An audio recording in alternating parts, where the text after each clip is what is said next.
भगवद गीता में भगवान श्री कृष्ण अर्जुन को कर्म का अत्यंत गहरा रहस्य समझाते हुए कहते हैं, कर्मण्येवाधिकारस्ते मा फलेषु कदाचन, अर्थात मनुष्य का अधिकार केवल अपने कर्म को करने में है, उसके फल पर नहीं। इसका सीधा अर्थ यह बिल्कुल नहीं है कि मनुष्य को अपने कर्मों का फल नहीं मिलेगा, बल्कि इसका वास्तविक अर्थ यह है कि मनुष्य को अपना कर्तव्य पूरी निष्ठा, ईमानदारी और समर्पण के साथ करना चाहिए, लेकिन उस कर्म के परिणाम को लेकर अत्यधिक चिंता, लालच, भय या अहंकार में नहीं फंसना चाहिए, क्योंकि परिणाम केवल हमारी इच्छा से तय नहीं होता। हमारे प्रयास के साथ परिस्थितियां, समय, दूसरे लोगों के कर्म और अनेक ऐसे कारण जुड़े होते हैं जो हमारे नियंत्रण से बाहर हैं। उदाहरण के लिए, एक किसान पूरी मेहनत से खेत में बीज बोता है, जमीन तैयार करता है, पानी देता है और फसल की देखभाल करता है, लेकिन बारिश कब होगी, मौसम कैसा रहेगा और प्राकृतिक परिस्थितियां कैसी रहेंगी, यह उसके हाथ में नहीं होता। फिर भी यदि वह केवल परिणाम की चिंता करता रहे और बीज ही न बोए तो फसल कैसे प्राप्त होगी। इसी प्रकार मनुष्य का कार्य है कि वह अपने हिस्से का कर्म पूरी ईमानदारी से करे और परिणाम को लेकर निरंतर चिंता में अपना वर्तमान नष्ट न करे। श्री कृष्ण का यह संदेश मनुष्य को निष्क्रिय बनने की शिक्षा नहीं देता, बल्कि सही कर्म करते हुए परिणाम के मोह से मुक्त रहने की शिक्षा देता है। यदि कोई व्यक्ति केवल फल की इच्छा से कर्म करता है तो सफलता मिलने पर उसके भीतर अहंकार पैदा हो सकता है और असफलता मिलने पर निराशा, क्रोध और दुख उत्पन्न हो सकता है। लेकिन जब व्यक्ति यह समझ लेता है कि उसका अधिकार कर्म करने तक है, तो वह सफलता और असफलता दोनों परिस्थितियों में अपने मन को संतुलित रखने का प्रयास करता है। इसका अर्थ यह नहीं कि उसे सफलता की इच्छा ही नहीं करनी चाहिए, बल्कि यह कि सफलता की इच्छा उसके कर्म की गुणवत्ता को नियंत्रित न करे। जब कर्म ईमानदारी से किया जाता है तो व्यक्ति का ध्यान इस बात पर रहता है कि मैं जो कर रहा हूँ, क्या उसे पूरी निष्ठा और धर्म के साथ कर रहा हूँ। यही कर्मयोग की भावना है। कई बार जीवन में हम देखते हैं कि कोई व्यक्ति पूरी मेहनत करता है, फिर भी उसे तुरंत सफलता नहीं मिलती। दूसरी ओर कोई व्यक्ति कम प्रयास में ही सफल दिखाई देता है। ऐसे समय में मनुष्य के भीतर प्रश्न उठता है, अगर कर्म का फल मिलता है तो मुझे मेरी मेहनत का फल क्यों नहीं मिला। यहीं पर श्री कृष्ण का कर्म का ज्ञान हमारी दृष्टि बदल देता है। हमें यह समझना चाहिए कि कर्म का फल हमेशा उसी समय, उसी रूप में और उसी मात्रा में मिले, यह आवश्यक नहीं है। हमारा काम अपने कर्म को सही रखना है। जैसे एक बीज मिट्टी के अंदर कुछ समय तक दिखाई नहीं देता, लेकिन उसके भीतर परिवर्तन चलता रहता है, उसी प्रकार हमारे कर्मों का प्रभाव भी कई बार तुरंत दिखाई नहीं देता। इसलिए असफलता को देखकर अच्छे कर्मों को छोड़ देना और सफलता को देखकर गलत कर्मों की ओर बढ़ जाना, दोनों ही गलत रास्ते हैं। इसलिए भगवान श्री कृष्ण का संदेश आज भी उतना ही महत्वपूर्ण है। कर्म करते रहो, लेकिन कर्मफल के अहंकार और भय से स्वयं को बांधो मत। यदि सफलता मिले तो विनम्र रहो, और यदि असफलता मिले तो सीख लेकर फिर प्रयास करो। अपने कर्म को इतना शुद्ध रखो कि परिणाम चाहे जैसा हो, तुम्हारा अंतर्मन तुम्हें दोष न दे। क्योंकि मनुष्य के जीवन में सबसे बड़ी जीत केवल बाहरी सफलता नहीं, बल्कि अपने कर्म, विचार और मन को सही दिशा में रखना है। यही भगवद गीता के कर्मयोग का गहरा संदेश है। कर्म हमारा अधिकार है, परिणाम ईश्वर और परिस्थितियों के व्यापक नियमों पर निर्भर है। इसलिए पूरी निष्ठा से कर्म करो और फल की चिंता में अपने वर्तमान को मत खो। सनातन धर्म के अनुसार कर्म का अर्थ केवल वह कार्य नहीं है जो हम अपने हाथों से करते हैं, बल्कि हमारे विचार, भावनाएं, इच्छाएं, वाणी और हमारे भीतर छिपे इरादे भी कर्म की व्यापक धारणा से जुड़े माने जाते हैं। मनुष्य किसी कार्य को करने से पहले उसे अपने मन में सोचता है, उसके प्रति एक भावना बनाता है और फिर उस भावना के आधार पर कार्य करता है। इसलिए कर्म को समझने के लिए केवल यह देखना पर्याप्त नहीं है कि व्यक्ति ने क्या किया, बल्कि यह समझना भी आवश्यक है कि उसने वह कार्य किस भावना और किस उद्देश्य से किया। उदाहरण के लिए, यदि कोई व्यक्ति किसी जरूरतमंद की सहायता करता है और उसके मन में सच्ची करुणा और सेवा की भावना है, तो उस कर्म का भाव अलग होगा। वहीं यदि कोई व्यक्ति उसी सहायता का दिखावा केवल अपनी प्रशंसा और प्रसिद्धि के लिए करता है, तो बाहरी रूप से दोनों ने एक जैसा काम किया, लेकिन उनके पीछे की मानसिकता अलग है। इसी प्रकार हमारी वाणी भी हमारे कर्म का एक महत्वपूर्ण माध्यम बन सकती है। किसी व्यक्ति को प्रेम से समझाना, किसी दुखी इंसान को सांत्वना देना और किसी के जीवन में आशा जगाना एक प्रकार का सकारात्मक प्रभाव पैदा कर सकता है। इसके विपरीत कठोर शब्दों से किसी का अपमान करना, झूठ बोलना, किसी के बारे में दुर्भावना फैलाना या जानबूझकर किसी के मन को चोट पहुंचाना भी हमारे कर्मों का हिस्सा माना जा सकता है। इसलिए सनातन परंपरा में वाणी पर संयम रखने को बहुत महत्व दिया गया है। कई बार तलवार से लगी चोट ठीक हो जाती है, लेकिन शब्दों से लगी चोट लंबे समय तक मन में रह सकती है। इसीलिए बोलने से पहले यह विचार करना आवश्यक है कि हमारे शब्द सामने वाले के जीवन में क्या प्रभाव डालेंगे। इसी तरह विचारों और भावनाओं का भी हमारे जीवन पर गहरा प्रभाव पड़ता है। यदि मन में लगातार ईर्ष्या, द्वेष, क्रोध और दूसरों को नुकसान पहुंचाने की इच्छा पलती रहे, तो सबसे पहले उसका प्रभाव हमारे अपने मन पर पड़ता है। व्यक्ति बाहर से शांत दिखाई दे सकता है, लेकिन भीतर नकारात्मक विचारों का संसार उसे लगातार अशांत कर सकता है। इसके विपरीत किसी के लिए शुभकामना करना, क्षमा की भावना रखना, दूसरों की सफलता से प्रसन्न होना और करुणा का भाव रखना मन को अधिक शांत और सकारात्मक बना सकता है। हालांकि केवल मन में आया कोई क्षणिक विचार और जानबूझकर पोषित की गई इच्छा एक ही बात नहीं है। इसलिए कर्म को समझते समय विचार, भावना, संकल्प और वास्तविक आचरण के बीच अंतर करना भी जरूरी है। यही कारण है कि सनातन धर्म केवल बाहरी आचरण को सुधारने की बात नहीं करता, बल्कि मन की शुद्धि पर भी जोर देता है। क्योंकि मन में जैसा विचार बार बार आता है, वैसी ही भावना मजबूत होती जाती है, और वही भावना धीरे धीरे हमारे व्यवहार और आदतों का रूप ले सकती है। यदि कोई व्यक्ति बार बार क्रोध को पोषित करता है, तो क्रोध उसका स्वभाव बन सकता है। यदि कोई व्यक्ति लगातार करुणा और सेवा का अभ्यास करता है, तो सेवा उसके व्यक्तित्व का हिस्सा बन सकती है।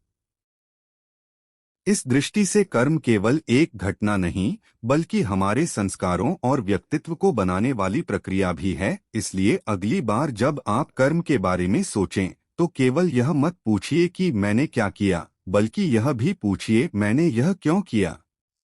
मेरे मन में उस समय कौन सी भावना थी, मेरे शब्दों से किसी को क्या मिला और मेरे व्यवहार से किसी पर क्या प्रभाव पड़ा। यही आत्मचिंतन कर्म के गहरे अर्थ को समझने की दिशा में एक महत्वपूर्ण कदम है।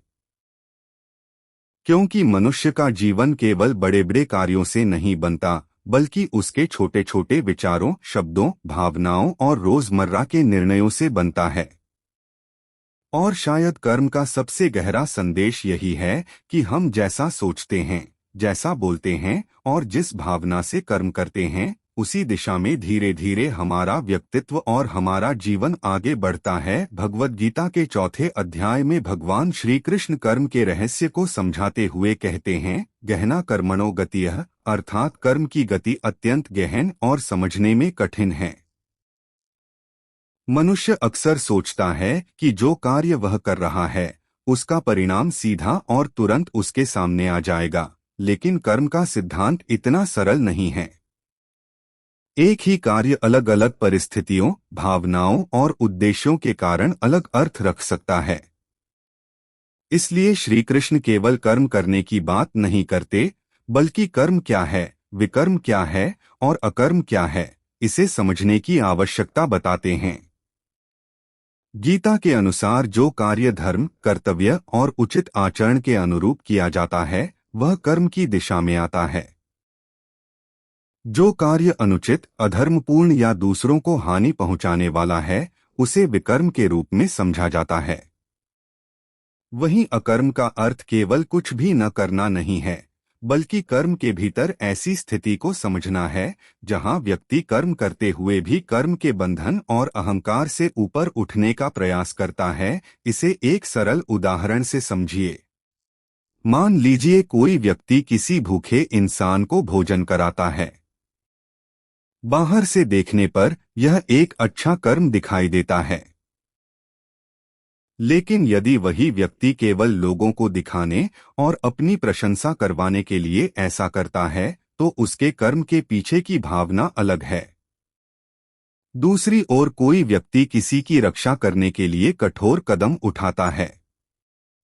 बाहरी रूप से उसका कार्य कठोर दिखाई दे सकता है, लेकिन यदि उसके पीछे स्वार्थ या द्वेष नहीं बल्कि किसी निर्दोष की रक्षा और कर्तव्य की भावना है तो परिस्थिति को समझे बिना उस कर्म का सही मूल्यांकन करना कठिन हो सकता है।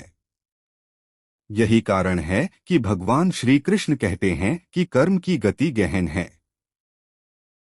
केवल बाहर दिखाई देने वाले कार्य को देखकर कर्म का पूरा सत्य समझ लेना हमेशा संभव नहीं होता। विकर्म को समझना भी उतना ही महत्वपूर्ण है। जब मनुष्य स्वार्थ, लालच, क्रोध, हिंसा, छल या दूसरों को नुकसान पहुंचाने की भावना से ऐसा कार्य करता है जो धर्म और उचित आचरण के विरुद्ध हो तो वह विकर्म की दिशा में जाता है। कई बार व्यक्ति अपने गलत कार्य को सही साबित करने के लिए हजारों तर्क दे देता है, लेकिन उसके भीतर की भावना और उसके कार्य का वास्तविक उद्देश्य उसके कर्म की दिशा को स्पष्ट कर सकता है। इसलिए सनातन दर्शन में केवल बाहरी सफलता को धर्म का प्रमाण नहीं माना जाता।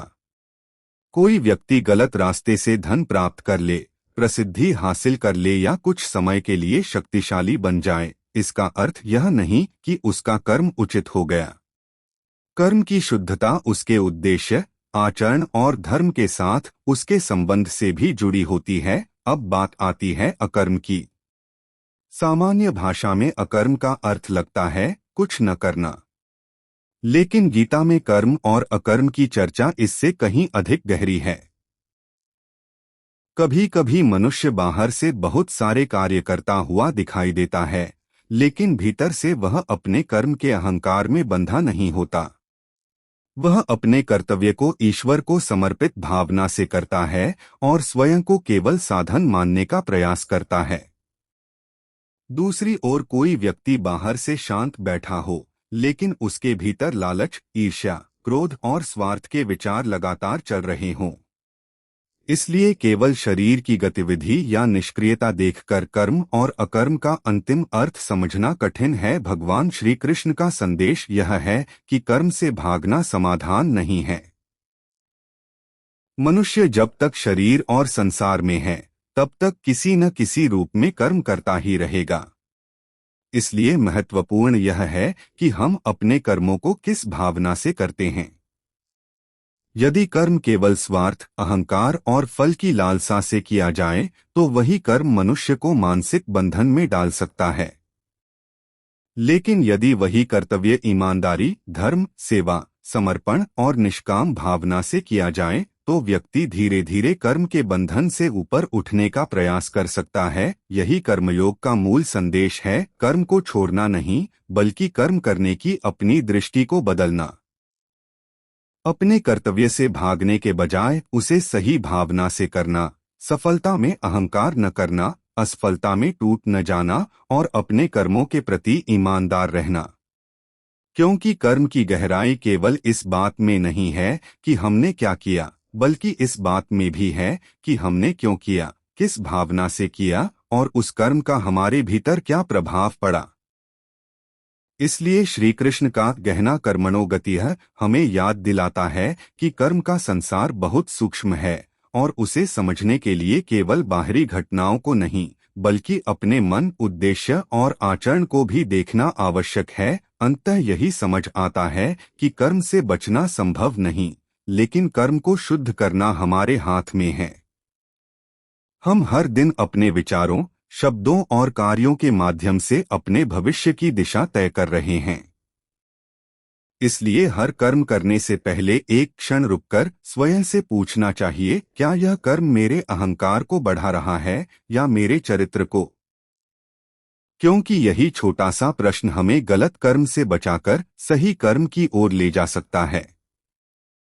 और शायद यही भगवान श्री कृष्ण के कर्मज्ञान का सबसे गहरा संदेश है, कर्म करो लेकिन कर्म के वास्तविक स्वरूप को समझकर, क्योंकि कर्म की गति सचमुच बहुत गहन है। कर्मों का हिसाब केवल मृत्यु के बाद किसी एक क्षण में होने वाली घटना के रूप में समझना सही नहीं है। सनातन दर्शन में कर्म और कर्मफल की प्रक्रिया को बहुत व्यापक और सूक्ष्म माना गया है। हमारे द्वारा किए गए कर्मों का प्रभाव अलग अलग समय और अलग अलग रूपों में सामने आ सकता है। कुछ कर्म ऐसे होते हैं जिनका परिणाम हमें तुरंत दिखाई देता है। उदाहरण के लिए, यदि हम किसी व्यक्ति के साथ प्रेम और सम्मान से व्यवहार करते हैं तो उसके भीतर भी हमारे प्रति विश्वास और अपनापन पैदा हो सकता है। वहीं यदि हम किसी को अपमानित करते हैं तो उसका परिणाम तुरंत उसके व्यवहार में दिखाई दे सकता है। लेकिन हर कर्म का परिणाम इतनी जल्दी दिखाई दे, यह आवश्यक नहीं है। कुछ कर्मों का प्रभाव समय के साथ धीरे धीरे सामने आता है, जबकि कुछ कर्म हमारे भीतर ऐसे संस्कार और आदतें बना सकते हैं जो आगे चलकर हमारे निर्णयों, स्वभाव और जीवन की दिशा को प्रभावित करते हैं। इसीलिए किसी व्यक्ति को देखकर तुरंत यह निर्णय लेना कि यह व्यक्ति सुखी है, इसलिए इसके कर्म अच्छे हैं, या यह व्यक्ति दुखी है, इसलिए इसे अपने कर्मों की सजा मिल रही है, सनातन दर्शन की दृष्टि से बहुत सरल निष्कर्ष होगा।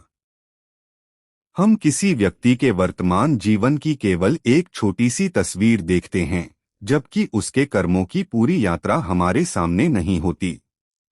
किसी के जीवन में कठिन परिस्थिति दिखाई दे सकती है, लेकिन उसके भीतर धैर्य, ज्ञान और आत्मिक विकास भी हो रहा हो सकता है।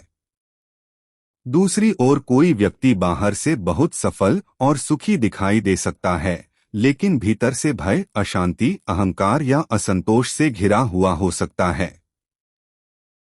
इसलिए बाहरी सुख दुख को देखकर किसी के कर्मों का अंतिम फैसला कर देना उचित नहीं है। कर्मफल को समझने के लिए यह बात भी महत्वपूर्ण है कि हर परिणाम को केवल दंड या पुरस्कार की तरह देखना आवश्यक नहीं है। कई बार जीवन की कठिन परिस्थितियां मनुष्य को सीखने, अपने स्वभाव को बदलने और भीतर से मजबूत बनने का अवसर भी देती हैं। इसी प्रकार सफलता मिलने पर व्यक्ति के सामने यह परीक्षा भी होती है कि वह अहंकार में डूबता है या विनम्र बना रहता है। इसलिए सुख भी एक परीक्षा हो सकता है और दुख भी। परिस्थितियां हमारे सामने आती हैं, लेकिन उन परिस्थितियों के प्रति हमारा व्यवहार और हमारे द्वारा किए जाने वाले नए कर्म हमारे हाथ में रहते हैं। सनातन परंपरा में कर्म के संबंध में संचित कर्म, प्रारब्ध कर्म और वर्तमान में किए जा रहे कर्मों की चर्चा भी मिलती है। सरल शब्दों में समझें तो मनुष्य के कर्मों का प्रभाव केवल वर्तमान क्षण तक सीमित नहीं माना जाता। कुछ कर्मों के परिणाम वर्तमान जीवन में अनुभव हो सकते हैं और कुछ कर्मों के संस्कार आगे की यात्रा से जुड़े माने जाते हैं। हालांकि किसी विशेष घटना को देखकर यह निश्चित रूप से कहना कि यह इसी कर्म का फल है, उचित नहीं है, क्योंकि कर्म की पूरी गति मनुष्य की सामान्य समझ से कहीं अधिक जटिल मानी गई है। यही कारण है कि भगवान श्री कृष्ण ने कर्म की गति को गहना अर्थात अत्यंत गहन बताया है। इसका सबसे बड़ा संदेश हमारे लिए यह है कि दूसरों के कर्मों का न्याय करने से पहले हमें अपने कर्मों को देखना चाहिए। यदि किसी के जीवन में कठिनाई दिखाई दे तो उसका मजाक उड़ाने या उसे उसके कर्मों का फल बताने के बजाय संभव हो तो उसकी सहायता करनी चाहिए, क्योंकि कौन किस परिस्थिति से गुजर रहा है, इसका पूरा सत्य हम नहीं जानते। हो सकता है आज किसी को हमारी सहायता की आवश्यकता हो और कल वही परिस्थिति हमारे सामने भी आ जाए। इसलिए सनातन दृष्टि हमें कर्मफल के सिद्धांत के साथ साथ करुणा, सेवा, क्षमा और आत्मचिंतन की शिक्षा भी देती है। और सबसे महत्वपूर्ण बात, यदि आज हमारे जीवन में कोई कठिन परिस्थिति है तो हमें यह सोचकर बैठ नहीं जाना चाहिए कि शायद यह मेरे कर्मों का फल है, इसलिए मैं कुछ नहीं कर सकता। ऐसा सोचना कर्मयोग की भावना नहीं है। वर्तमान कर्म हमेशा महत्वपूर्ण है। हम आज कैसे सोचते हैं, कैसे बोलते हैं, कैसे निर्णय लेते हैं और दूसरों के साथ कैसा व्यवहार करते हैं, यही हमारे वर्तमान को बदलने की दिशा में महत्वपूर्ण भूमिका निभाता है। इसलिए बीते हुए कर्मों को लेकर निराश होने के बजाय हमें वर्तमान के कर्मों को बेहतर बनाने पर ध्यान देना चाहिए। आखिरकार कर्म का सबसे गहरा रहस्य यही है कि हिसाब केवल बाहर दिखाई देने वाली घटनाओं में नहीं होता, बल्कि हमारे भीतर भी चलता रहता है। हमारे कर्म हमारे संस्कार बनाते हैं, संस्कार हमारे स्वभाव को प्रभावित करते हैं, स्वभाव हमारे निर्णयों को प्रभावित करता है और हमारे निर्णय हमारे जीवन की दिशा को प्रभावित करते हैं। इसलिए यह पूछने से अधिक महत्वपूर्ण है कि दूसरे व्यक्ति को उसके कर्मों का फल कब मिलेगा, यह पूछना है मेरे आज के कर्म मेरे आने वाले कल को किस दिशा में ले जा रहे हैं। यही प्रश्न मनुष्य को कर्म के वास्तविक रहस्य के करीब ले जाता है। कई बार हम अपने जीवन में देखते हैं कि कोई व्यक्ति गलत काम करता है, दूसरों के साथ छल करता है, झूठ बोलता है या अपने स्वार्थ के लिए किसी का नुकसान करता है, फिर भी कुछ समय तक उसके जीवन में सफलता, धन, प्रतिष्ठा और सुख दिखाई देता रहता है। वहीं दूसरी ओर कोई ईमानदार और मेहनती व्यक्ति पूरी निष्ठा से अपना कर्तव्य निभाने के बावजूद कठिन परिस्थितियों से गुजरता रहता है। ऐसी स्थिति देखकर मन में स्वाभाविक रूप से प्रश्न उठता है, अगर कर्म का फल मिलता है तो गलत काम करने वाला व्यक्ति सुखी क्यों है और अच्छा इंसान दुखी क्यों? लेकिन सनातन दर्शन के अनुसार केवल वर्तमान की कुछ घटनाओं को देखकर कर्मफल का अंतिम निर्णय करना उचित नहीं है। हम किसी व्यक्ति के जीवन का केवल वर्तमान हिस्सा देखते हैं, जबकि कर्मों की पूरी प्रक्रिया इससे कहीं अधिक व्यापक और सूक्ष्म मानी जाती है। किसी व्यक्ति को आज सफलता मिल रही है, इसका यह अर्थ आवश्यक नहीं कि उसके सभी कर्म अच्छे हैं। उसी तरह किसी व्यक्ति के जीवन में आज कठिनाई है, तो इसका यह अर्थ भी नहीं कि उसने कोई गलत कर्म ही किया होगा। सुख और दुख को सीधे सीधे अच्छे और बुरे कर्मों का तत्काल प्रमाण मान लेना कर्म के सिद्धांत को बहुत छोटा कर देना होगा। जीवन में परिणाम कई कारणों से प्रभावित होते हैं, हमारे प्रयास, परिस्थितियां, समय, निर्णय, दूसरों के व्यवहार और अनेक ऐसे कारण जिन्हें हम पूरी तरह नियंत्रित नहीं कर सकते। इसलिए कर्मफल को समझने के लिए केवल यह देखना पर्याप्त नहीं है कि आज किसके पास कितना धन है, कौन कितना प्रसिद्ध है या किसके जीवन में कितनी कठिनाइयां हैं। इसे एक उदाहरण से समझिए। यदि कोई व्यक्ति गलत तरीके से धन कमाता है और कुछ वर्षों तक बहुत सुखी दिखाई देता है, तो हो सकता है कि उसे अपने कर्म का कोई तत्काल बाहरी परिणाम दिखाई न दे, लेकिन उसके गलत कर्म उसके भीतर लालच, भय, असुरक्षा और निरंतर चिंता जैसी प्रवृत्तियां भी पैदा कर सकते हैं। उसे हमेशा अपने झूठ के पकड़े जाने का डर हो सकता है, लोगों का विश्वास खो सकता है और उसके संबंध कमजोर हो सकते हैं। यानी कर्म का परिणाम केवल धन या गरीबी के रूप में दिखाई देना जरूरी नहीं है।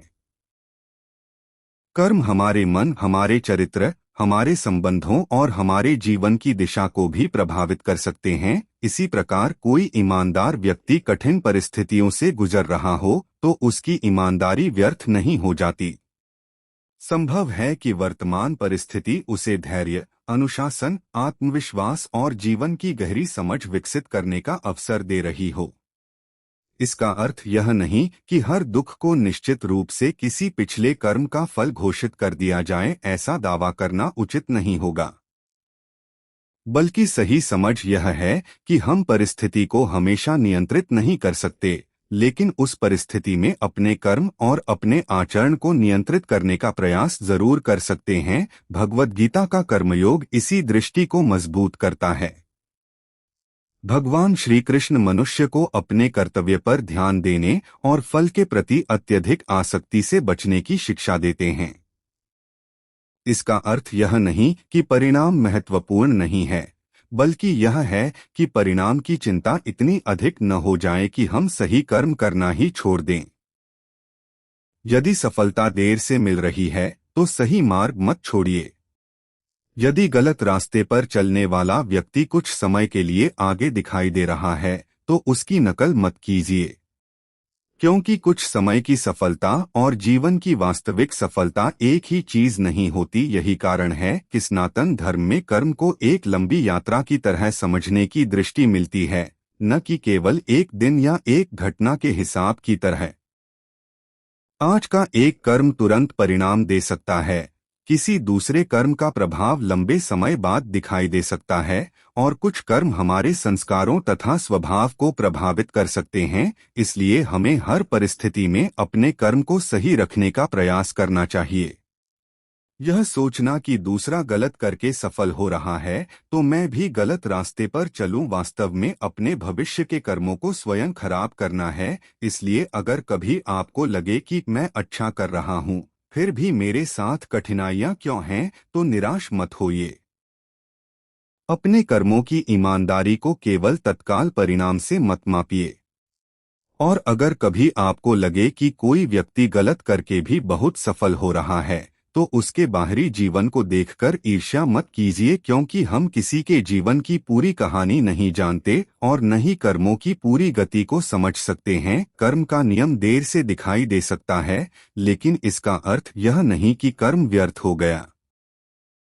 इसलिए सनातन धर्म का संदेश यही है, अपने कर्म को शुद्ध रखो, अपने कर्तव्य को ईमानदारी से निभाओ, दूसरों के जीवन का न्याय करने से बचो और परिणाम आने में समय लगे तो धैर्य रखो। क्योंकि मनुष्य के हाथ में सबसे महत्वपूर्ण चीज यह नहीं है कि दुनिया में दूसरे लोग क्या कर रहे हैं, बल्कि यह है कि वह स्वयं आज कौन सा कर्म चुन रहा है। यही वर्तमान कर्म आगे के जीवन की दिशा बनाने में सबसे महत्वपूर्ण भूमिका निभा सकता है। सनातन परंपरा में कर्म को समझने के लिए संचित कर्म, प्रारब्ध कर्म और क्रियमाण कर्म की अवधारणाओं का उल्लेख मिलता है। इसे सरल भाषा में समझें तो मनुष्य के कर्मों की यात्रा केवल आज से शुरू नहीं होती और न ही आज पर समाप्त होती है। हमारे द्वारा किए गए कर्मों के संस्कार और उनके प्रभाव को एक बड़े संग्रह की तरह समझाया जाता है, जिसे संचित कर्म कहा जाता है। जैसे किसी व्यक्ति के पास वर्षों से जमा की हुई अनेक वस्तुओं का एक विशाल भंडार हो, उसी प्रकार संचित कर्मों को पूर्व में किए गए कर्मों के संचित प्रभाव के रूप में समझने की परंपरा है। इनमें हमारे अच्छे और बुरे दोनों प्रकार के कर्मों के संस्कार शामिल माने जाते हैं।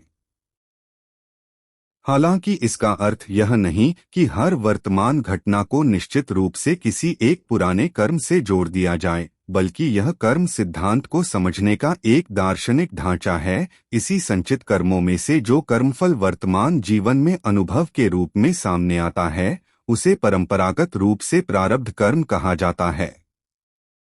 सरल शब्दों में कहें तो संचित कर्मों के विशाल भंडार में से कर्मफल का एक हिस्सा ऐसा माना जाता है जो वर्तमान जीवन की परिस्थितियों से जुड़ता है। मनुष्य का जन्म, जीवन की कुछ परिस्थितियां और कुछ ऐसे अनुभव जिन्हें वह तुरंत बदल नहीं सकता, इन सबको भारतीय दार्शनिक परंपराओं में प्रारब्ध से जोड़कर समझाया गया है। लेकिन यहाँ एक महत्वपूर्ण बात समझना जरूरी है कि प्रारब्ध का अर्थ यह नहीं है कि मनुष्य के हाथ में कुछ भी नहीं है। यदि ऐसा होता तो कर्मयोग, पुरुषार्थ, साधना और आत्मसंयम की पूरी शिक्षा निरर्थक हो जाती। सनातन दर्शन मनुष्य को वर्तमान में सही कर्म करने के लिए प्रेरित करता है। यहीं पर आता है क्रियमाण कर्म, जिसे कई परंपराओं में वर्तमान में किए जा रहे कर्मों के रूप में समझाया जाता है। इस समय हम जो सोच रहे हैं, जो निर्णय ले रहे हैं, जिस प्रकार व्यवहार कर रहे हैं और जो कर्म कर रहे हैं, वे हमारे वर्तमान और भविष्य को प्रभावित करने वाले हो सकते हैं। मान लीजिए किसी व्यक्ति के सामने कठिन परिस्थिति है। वह उस परिस्थिति के लिए अपने अतीत को बदल नहीं सकता, लेकिन वह यह जरूर तय कर सकता है कि अब वह क्या करेगा। वह क्रोध में गलत निर्णय ले सकता है या धैर्य रखकर सही रास्ता चुन सकता है। वह किसी के साथ अन्याय कर सकता है या कठिन परिस्थिति के बावजूद ईमानदारी बनाए रख सकता है। यही वर्तमान कर्म उसके आगे की दिशा में महत्वपूर्ण भूमिका निभाते हैं। इसे एक सरल उदाहरण से समझिए। मान लीजिए एक व्यक्ति को ऐसी परिस्थिति मिली जिसे वह तुरंत बदल नहीं सकता। यह उसके लिए प्रारब्ध जैसी स्थिति हो सकती है। लेकिन उस परिस्थिति में वह क्या निर्णय लेता है, कैसे व्यवहार करता है और किस प्रकार के नए कर्म करता है, यह उसके वर्तमान पुरुषार्थ का क्षेत्र है। यदि वह कठिनाई के बावजूद सत्य, धैर्य और मेहनत का रास्ता चुनता है, तो वह अपने वर्तमान कर्मों को बेहतर दिशा दे रहा है। वहीं यदि वह निराश होकर दूसरों को नुकसान पहुंचाने लगे, तो वह अपने वर्तमान कर्मों को नकारात्मक दिशा में ले जा सकता है। इसलिए प्रारब्ध को बहाना बनाकर कर्म से भागना सनातन दृष्टि का उद्देश्य नहीं है। प्रारब्ध हमें कुछ परिस्थितियां दे सकता है, लेकिन उन परिस्थितियों के प्रति हमारा दृष्टिकोण और हमारा आचरण बहुत महत्वपूर्ण है। एक ही परिस्थिति में दो लोग बिल्कुल अलग निर्णय ले सकते हैं। एक व्यक्ति कठिनाई से टूट सकता है, जबकि दूसरा उसी कठिनाई से सीखकर और मजबूत बन सकता है। परिस्थिति समान हो सकती है, लेकिन कर्म और प्रतिक्रिया अलग हो सकती है। संचित, प्रारब्ध और क्रियमाण कर्म की यह अवधारणा हमें यह समझाने में मदद करती है कि जीवन केवल अतीत का परिणाम नहीं है, वर्तमान का पुरुषार्थ भी महत्वपूर्ण है। यदि मनुष्य केवल यह मान ले कि जो होना है वह होकर रहेगा, तो वह अपने वर्तमान कर्मों की जिम्मेदारी से बचने लगेगा। लेकिन सनातन दर्शन मनुष्य को जागरूक करता है कि हर वर्तमान क्षण में उसके पास चुनाव करने की क्षमता है। वह अपने विचारों को सुधार सकता है, अपने व्यवहार को बदल सकता है, गलत आदतों को छोड़ सकता है, अच्छे कर्म कर सकता है और अपने जीवन की दिशा को बेहतर बनाने का प्रयास कर सकता है। और शायद इस पूरी शिक्षा का सबसे सुंदर संदेश यही है, अतीत हमारे सामने परिस्थितियां रख सकता है, लेकिन वर्तमान में हमारा कर्म यह तय करने में भूमिका निभाता है कि हम उन परिस्थितियों के साथ क्या करते हैं। इसलिए अपने पुराने कर्मों को लेकर निराश मत होइए और भविष्य को लेकर भयभीत भी मत होइए। आज का आपका विचार, आज का आपका निर्णय और आज का आपका कर्म ही आपके हाथ में सबसे बड़ी शक्ति है। कर्म का यह ज्ञान हमें भाग्यवाद नहीं, बल्कि जिम्मेदारी, पुरुषार्थ और आत्मचिंतन की ओर ले जाता है। यही कारण है कि सनातन परंपरा में कर्म को केवल दंड और पुरस्कार की व्यवस्था नहीं, बल्कि आत्मविकास और जीवन को सही दिशा देने वाली गहरी व्यवस्था के रूप में भी समझा जाता है। यानी आज हम जो कर्म कर रहे हैं, उनका प्रभाव केवल आज की परिस्थिति तक सीमित नहीं माना जाता, बल्कि हमारे वर्तमान कर्म हमारे स्वभाव, संस्कार, निर्णय और भविष्य की दिशा को भी प्रभावित कर सकते हैं। जिस प्रकार एक छोटा सा बीज समय के साथ पेड़ का रूप ले सकता है, उसी प्रकार हमारा एक छोटा सा विचार आगे चलकर भावना बन सकता है, भावना से आदत बन सकती है और आदत धीरे धीरे हमारे चरित्र का हिस्सा बन सकती है। इसलिए सनातन धर्म में कर्म को केवल बाहरी कार्य नहीं माना गया, बल्कि मनुष्य के पूरे जीवन को दिशा देने वाली प्रक्रिया के रूप में देखा गया है। आज यदि हम सत्य बोलने का अभ्यास करते हैं, तो धीरे धीरे सत्य हमारे स्वभाव का हिस्सा बन सकता है। यदि हम दूसरों की सहायता करने की आदत बनाते हैं, तो हमारे भीतर करुणा और सेवा की भावना मजबूत हो सकती है। इसके विपरीत यदि हम बार बार झूठ, छल, क्रोध, ईर्ष्या और स्वार्थ को बढ़ावा देते हैं, तो वही प्रवृत्तियां हमारे व्यक्तित्व और हमारे निर्णयों को प्रभावित कर सकती हैं। इसीलिए सनातन धर्म बार बार मनुष्य को अपने कर्मों के साथ साथ अपने विचारों और आचरण को भी शुद्ध करने की प्रेरणा देता है। केवल मंदिर जाना, पूजा करना या धार्मिक बातें सुनना ही पर्याप्त नहीं माना जाता, बल्कि उन शिक्षाओं को अपने व्यवहार में उतारना भी आवश्यक है। यदि हमारे मन में ईर्ष्या भरी हुई है, वाणी में कठोरता है और व्यवहार में छल है, तो केवल बाहरी धार्मिक रूप हमारे भीतर वास्तविक परिवर्तन नहीं ला सकता। वास्तविक साधना तब शुरू होती है जब मनुष्य स्वयं के भीतर झांकता है और पूछता है, मेरे विचार कैसे हैं? मेरी भावना कैसी है? मैं दूसरों के साथ कैसा व्यवहार करता हूं? और जब कोई मुझे नहीं देख रहा होता, तब मैं कौन सा कर्म करता हूँ? यही आत्मचिंतन व्यक्ति को अपने कर्मों के प्रति जागरूक बनाता है। हमारे विचारों का भी हमारे कर्मों से गहरा संबंध है। मन में बार बार आने वाले विचार हमारे व्यवहार को प्रभावित कर सकते हैं। यदि मन में लगातार नकारात्मकता, क्रोध और द्वेष को स्थान दिया जाए, तो छोटी सी बात भी बड़े विवाद का कारण बन सकती है। लेकिन यदि मन में धैर्य, क्षमा और करुणा को विकसित किया जाए, तो वही परिस्थिति हमें अधिक शांत और विवेकपूर्ण निर्णय लेने में सहायता कर सकती है। इसलिए सनातन परंपरा में मन की शुद्धि को बहुत महत्व दिया गया है। मनुष्य बाहर की दुनिया को बदलने से पहले अपने भीतर की दुनिया को बदलने का प्रयास करे, यही आत्मसुधार की शुरुआत है। इसी प्रकार आचरण की शुद्धता भी बहुत महत्वपूर्ण है। हम क्या बोलते हैं, किससे कैसे बोलते हैं, अपने माता पिता, परिवार, मित्रों, कमजोर लोगों और जरूरतमंदों के साथ कैसा व्यवहार करते हैं, ये सभी हमारे व्यक्तित्व को बनाते हैं। किसी व्यक्ति का वास्तविक चरित्र केवल तब नहीं दिखाई देता जब लोग उसकी प्रशंसा कर रहे हों, बल्कि तब दिखाई देता है जब उसके पास किसी को धोखा देने का अवसर हो और फिर भी वह ईमानदारी का रास्ता चुनता है। जब उसके पास किसी कमजोर व्यक्ति का फायदा उठाने का मौका हो और वह ऐसा करने से इनकार कर देता है, तब उसके संस्कार दिखाई देते हैं। यही छोटे छोटे निर्णय आगे चलकर जीवन की बड़ी दिशा निर्धारित कर सकते हैं। इसलिए यदि आज आपके जीवन में कुछ गलत चल रहा है, तो यह मत सोचिए कि अब कुछ बदला नहीं जा सकता। वर्तमान क्षण हमेशा एक नया अवसर लेकर आता है। हो सकता है हम अपने अतीत के हर कर्म को बदल न सकें, लेकिन हम आज से अपने विचारों, आदतों और कर्मों को बदलने की शुरुआत कर सकते हैं। यदि पहले क्रोध में प्रतिक्रिया देते थे, तो आज थोड़ा रुककर सोच सकते हैं।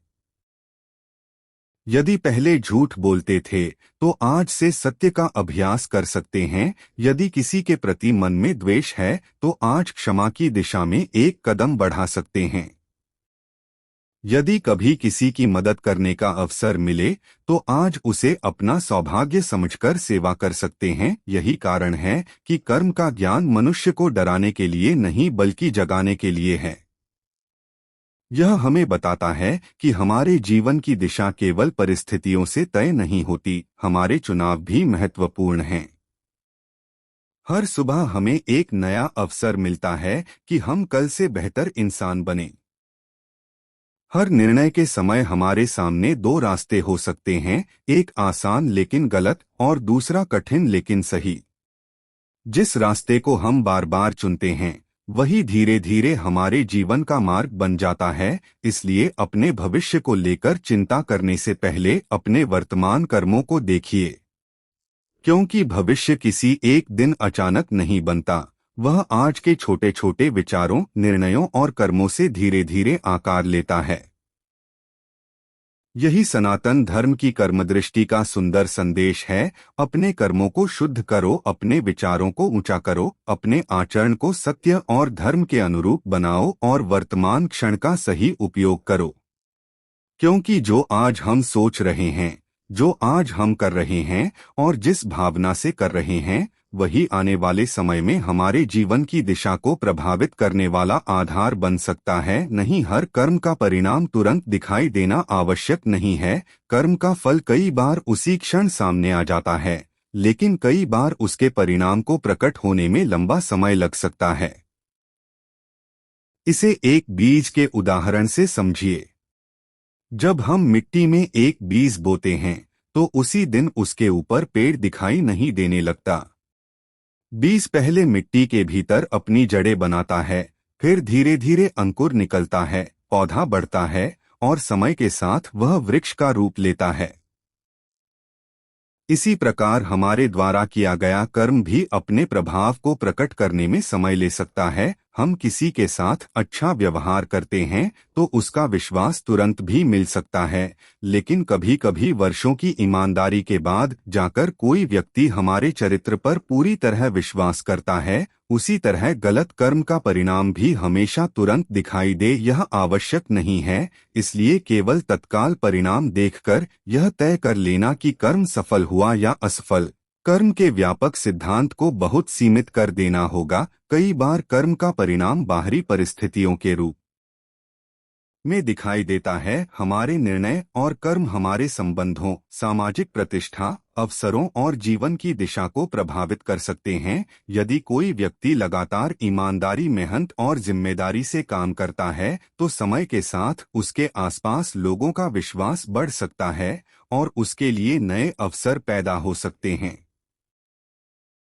दूसरी ओर यदि कोई व्यक्ति बार बार झूठ बोलता है, धोखा देता है या अपने वादे तोड़ता है तो धीरे धीरे लोग उस पर विश्वास करना बंद कर सकते हैं। यहाँ परिणाम किसी अचानक आने वाली घटना के रूप में नहीं बल्कि समय के साथ बनती हुई परिस्थितियों के रूप में दिखाई देता है। इसलिए कर्मफल को केवल किसी एक बड़ी घटना के रूप में देखना आवश्यक नहीं है। कई बार कर्म का सबसे पहला प्रभाव हमारे अपने मन पर पड़ता है। यदि कोई व्यक्ति किसी के साथ अन्याय करता है तो बाहर से वह सफल दिखाई दे सकता है, लेकिन भीतर अपराध बोध, भय या बेचैनी पैदा हो सकती है। इसी तरह जब कोई व्यक्ति बिना किसी स्वार्थ के किसी की सहायता करता है तो उसके भीतर संतोष, शांति और आत्मविश्वास की भावना उत्पन्न हो सकती है। इसका अर्थ यह नहीं कि हर मानसिक स्थिति को सीधे किसी कर्म के फल के रूप में घोषित कर दिया जाए, लेकिन हमारे कर्म निश्चित रूप से हमारी मानसिक आदतों और भावनात्मक प्रतिक्रियाओं को प्रभावित कर सकते हैं। हम जैसा बार बार करते हैं वैसा ही सोचने और महसूस करने की हमारी प्रवृत्ति मजबूत हो सकती है। यही बात स्वभाव और संस्कारों पर भी लागू होती है।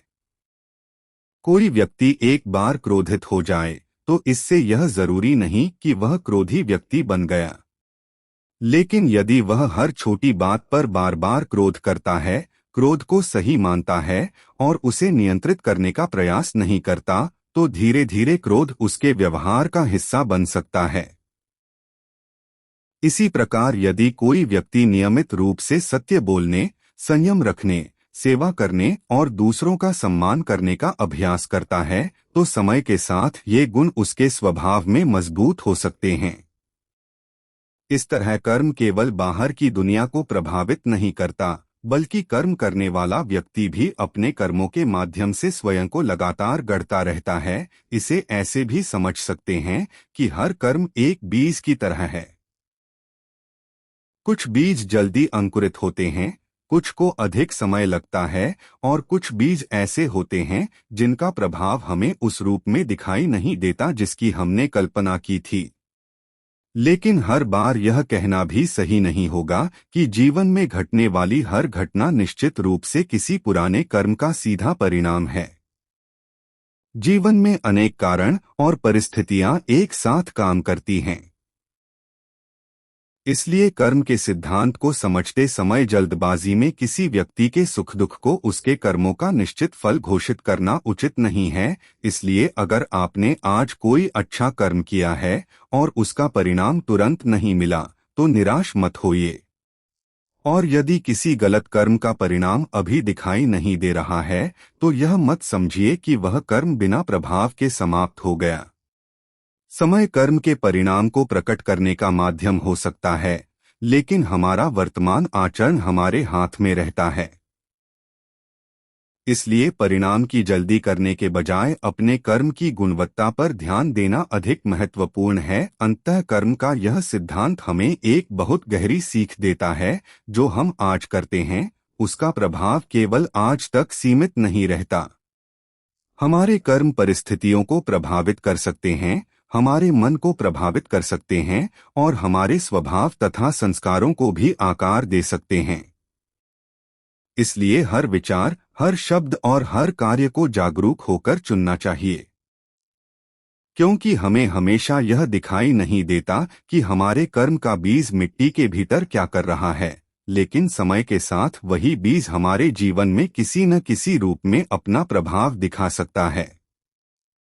यही कारण है कि सनातन परंपरा मनुष्य को तत्काल लाभ के बजाय सही कर्म, धैर्य, आत्मसंयम और धर्मपूर्ण आचरण पर ध्यान देने की प्रेरणा देती है। मान लीजिए कोई व्यक्ति लगातार झूठ बोलने की आदत बना लेता है। शुरुआत में उसे अपने झूठ से कुछ लाभ मिलता हुआ दिखाई दे सकता है। वह किसी परेशानी से बच सकता है, किसी से अपना स्वार्थ पूरा कर सकता है या कुछ समय के लिए लोगों को अपने पक्ष में कर सकता है। उसे लग सकता है कि झूठ बोलना उसके लिए फायदेमंद है और वह आसानी से परिस्थितियों को अपने अनुसार बदल सकता है। लेकिन धीरे धीरे यही आदत उसके भीतर एक ऐसी मानसिक प्रवृत्ति पैदा कर सकती है जिससे उसे हर परिस्थिति में अपने झूठ को बचाने के लिए नए झूठ बोलने पड़े। एक झूठ को छिपाने के लिए दूसरा झूठ, फिर तीसरा झूठ और धीरे धीरे व्यक्ति स्वयं अपने बनाए हुए जाल में उलझने लगता है। बाहर से भले ही उसे कुछ समय के लिए लाभ मिलता रहे, लेकिन भीतर उसके मन में यह डर बना रह सकता है कि कहीं उसका सच सामने न आ जाए। यहीं से कर्म के प्रभाव का एक दूसरा रूप दिखाई देता है। कर्म का परिणाम हमेशा कोई बाहरी घटना बनकर सामने आए, यह जरूरी नहीं है। वह व्यक्ति के भीतर उसकी आदत, सोच और संस्कार के रूप में भी विकसित हो सकता है। जो व्यक्ति बार बार झूठ बोलता है उसके लिए धीरे धीरे सच बोलना कठिन और झूठ बोलना आसान हो सकता है। उसे हर बातचीत में यह सोचना पड़ सकता है कि उसने पहले क्या कहा था, किससे क्या छिपाया था और अब किस बात को कैसे समझाना है। इस कारण उसके भीतर तनाव, भय और असुरक्षा की भावना बढ़ सकती है। यह कर्म का प्रभाव किसी बाहरी सजा के रूप में नहीं, बल्कि व्यक्ति के अपने मन और व्यवहार में दिखाई दे रहा है। इसके साथ साथ उसके संबंधों पर भी प्रभाव पड़ सकता है। शुरुआत में लोग उसके शब्दों पर विश्वास कर सकते हैं, लेकिन जब बार बार उसके झूठ सामने आने लगते हैं तो धीरे धीरे लोगों का भरोसा कम हो सकता है। एक समय ऐसा भी आ सकता है जब वह सच बोल रहा हो, फिर भी लोग उसकी बात पर विश्वास न करें। यही विश्वास का टूटना उसके लिए सबसे बड़ी कठिनाइयों में से एक बन सकता है। धन या वस्तु का नुकसान कभी कभी दोबारा प्राप्त किया जा सकता है, लेकिन किसी व्यक्ति का विश्वास खो देने के बाद उसे वापस प्राप्त करने में बहुत समय और निरंतर ईमानदार व्यवहार की आवश्यकता पड़ सकती है। अब इसे एक और गहरे स्तर पर समझिए।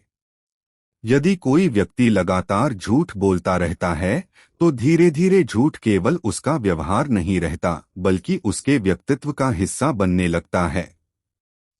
उसे अपने गलत कार्य को सही साबित करने के लिए बहाने बनाने की आदत हो सकती है।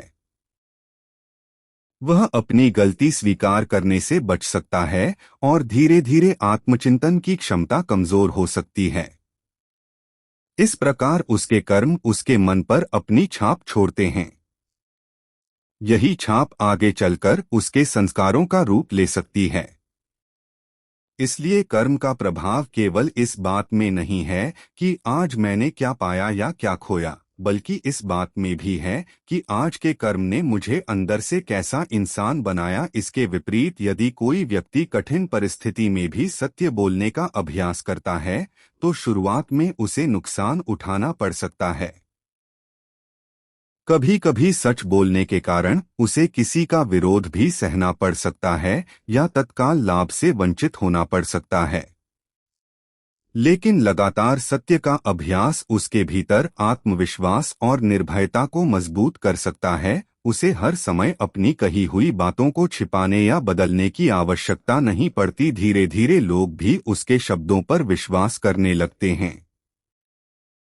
इस तरह एक सही कर्म भी केवल बाहरी परिणाम नहीं देता बल्कि व्यक्ति के चरित्र को भीतर से मजबूत करने का काम कर सकता है। इसलिए कर्म को केवल इस नजरिए से नहीं देखना चाहिए कि मुझे इस कर्म के बदले क्या मिला, बल्कि यह भी देखना चाहिए कि इस कर्म ने मुझे क्या बना दिया। यही कर्म की गहराई है। हर बार जब हम कोई कर्म करते हैं तो केवल दुनिया पर प्रभाव नहीं डालते बल्कि अपने भीतर भी एक छाप छोड़ते हैं। बार बार दोहराए गए कर्म हमारी आदतें बन सकते हैं। आदतें हमारे स्वभाव को प्रभावित कर सकती हैं और हमारा स्वभाव आगे चलकर हमारे निर्णयों को प्रभावित कर सकता है। इसीलिए सनातन धर्म में कर्म की शुद्धता के साथ साथ मन, वाणी और आचरण की शुद्धता पर भी जोर दिया जाता है। क्योंकि गलत कर्म का सबसे बड़ा नुकसान कभी कभी बाहर नहीं बल्कि भीतर दिखाई देता है। और अच्छे कर्म का सबसे बड़ा पुरस्कार भी हमेशा धन या प्रसिद्धि नहीं होता। कई बार उसका सबसे बड़ा फल एक शांत मन, मजबूत चरित्र, आत्मविश्वास और दूसरों का विश्वास होता है। इसलिए हर कर्म करने से पहले एक क्षण रुककर स्वयं से पूछना चाहिए, यह कर्म मुझे केवल आज क्या देगा और धीरे धीरे मुझे कैसा इंसान बनाएगा। यही प्रश्न हमें कर्म के वास्तविक रहस्य को समझने की दिशा में ले जा सकता है। सनातन धर्म यह सिखाता है कि मनुष्य को कर्म करते समय केवल उसके परिणाम की लालसा में नहीं फंस जाना चाहिए। इसका अर्थ यह बिल्कुल नहीं है कि सफलता की इच्छा रखना गलत है या मनुष्य को अपने लक्ष्य के प्रति गंभीर नहीं होना चाहिए। बल्कि भगवान श्री कृष्ण के कर्मयोग का संदेश यह है कि मनुष्य अपने कर्तव्य को पूरी ईमानदारी, निष्ठा, लगन और समर्पण के साथ करे, लेकिन अपने मन की शांति को केवल परिणाम पर निर्भर न बनाए। जब हमारा पूरा ध्यान केवल इस बात पर लग जाता है कि मुझे इससे क्या मिलेगा, तब धीरे धीरे हमारा कर्म भी स्वार्थ और चिंता से प्रभावित होने लगता है। हम सफलता मिलने पर अहंकार में आ सकते हैं और असफलता मिलने पर निराश होकर अपने प्रयास को ही छोड़ सकते हैं। इसलिए श्री कृष्ण मनुष्य को कर्म करते हुए फल के प्रति अत्यधिक आसक्ति से मुक्त रहने की प्रेरणा देते हैं। भगवान श्री कृष्ण भगवद गीता में कहते हैं, कर्मण्येवाधिकारस्ते मा फलेषु कदाचन, अर्थात मनुष्य का अधिकार कर्म करने में है, केवल फल पर नहीं। इस शिक्षा का गहरा अर्थ यह है कि हमें अपने हिस्से के प्रयास को पूरी शक्ति से करना चाहिए, लेकिन परिणाम को लेकर इतनी चिंता नहीं करनी चाहिए कि वर्तमान कर्म ही कमजोर पड़ जाए। उदाहरण के लिए एक विद्यार्थी का कर्तव्य है कि वह मन लगाकर अध्ययन करे, अपनी गलतियों को सुधारे और परीक्षा की पूरी तैयारी करे। यदि पढ़ाई करते समय उसका पूरा ध्यान केवल इस बात पर लगा रहे कि मेरे कितने अंक आएंगे, तो चिंता उसके अध्ययन को प्रभावित कर सकती है। लेकिन यदि वह अपना ध्यान तैयारी, अनुशासन और समझ विकसित करने पर लगाए, तो उसके कर्म की गुणवत्ता बेहतर होगी। परिणाम आएगा, लेकिन परिणाम आने तक उसका मन अनावश्यक भय में नहीं फंसेगा। इसी प्रकार एक किसान खेत में बीज बोता है, मिट्टी तैयार करता है, पानी देता है और फसल की देखभाल करता है। वह पूरी मेहनत कर सकता है, लेकिन बारिश कब होगी, मौसम कैसा रहेगा और प्रकृति की अन्य परिस्थितियां कैसी होंगी, यह पूरी तरह उसके नियंत्रण में नहीं होता। इसलिए कर्मयोग हमें यह समझाता है कि जो हमारे नियंत्रण में है उस पर अपना पूरा ध्यान लगाओ, और जो पूरी तरह हमारे नियंत्रण में नहीं है उसके कारण अपने मन को लगातार अशांत मत करो। इसका अर्थ लापरवाही नहीं बल्कि जिम्मेदारी और मानसिक संतुलन है। कर्मफल के प्रति आसक्ति छोड़ने का एक और अर्थ है सफलता को अपने अहंकार का आधार न बनाना। जब व्यक्ति किसी कार्य में सफल होता है तो वह कभी कभी सोचने लगता है कि यह सब केवल मेरी वजह से हुआ, लेकिन वास्तविकता यह है कि किसी भी सफलता के पीछे हमारे प्रयास के साथ अनेक परिस्थितियां, लोगों का सहयोग, समय और अवसर भी जुड़े होते हैं। इसलिए सफलता मिलने पर विनम्र रहना कर्मयोग की भावना का हिस्सा है। उसी तरह असफलता आने पर स्वयं को पूरी तरह असफल व्यक्ति मान लेना भी उचित नहीं है। असफलता से सीखना, अपनी कमियों को समझना और फिर प्रयास करना भी कर्मयोग का ही हिस्सा है। कर्मयोग का सबसे सुंदर पक्ष यह है कि यह मनुष्य को कर्म से भागने की नहीं, बल्कि कर्म के बंधन से ऊपर उठने की प्रेरणा देता है।